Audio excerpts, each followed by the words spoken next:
जय हो तुलसी माता की जय हो।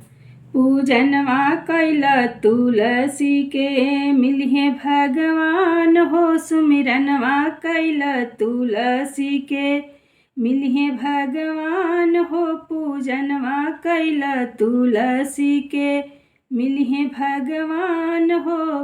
रिद्धि सिद्धि तुलसी पूजली पौली दुल्हा गणपति जी के। रिद्धि सिद्धि तुलसी पूजली दुल्हा पौली गणपति जी के।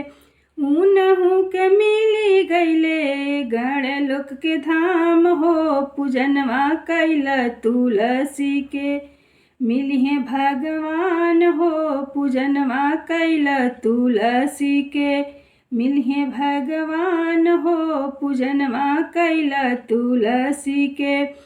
सीता जी तुलसी पूजली दुल्हा पौली राम जी के।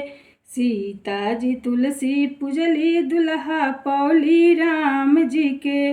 ऊनहु के मिली गईले अवधपुर के राज हो। पूजनवा कैला तुलसी के मिलिहे भगवान हो। पूजनवा कैला तुलसी के मिलिहे भगवान हो। पूजनवा कैला तुलसी के।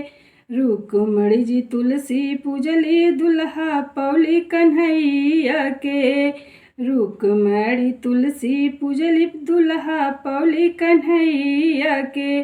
ऊनहु के मिली गईले गोकुल के राज हो। पूजनवा कैला तुलसी के मिलिहे भगवान हो। पूजनवा कैला तुलसी के मिलिहे भगवान हो।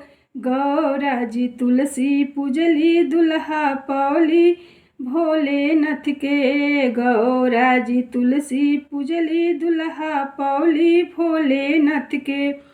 ऊनहु के मिली गईले कैलाश के धाम हो। पूजनवा कैला तुलसी के मिलिहे भगवान हो। पूजनवा कैला तुलसी के मिलिहे भगवान हो।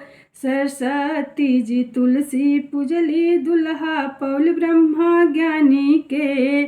सरस्वती जी तुलसी पूजली दुल्हा पौली ब्रह्मा ज्ञानी के। ऊनहु के मिली गईले ब्रह्मलोक के राज हो। पूजनवा कैला तुलसी के मिलिहे भगवान हो। पूजनवा कैला तुलसी के मिलिहे भगवान हो। लक्ष्मी जी तुलसी पूजली दुल्हा पौली विष्णु जी के। लक्ष्मी जी तुलसी पूजली दुल्हा पौली विष्णु जी के।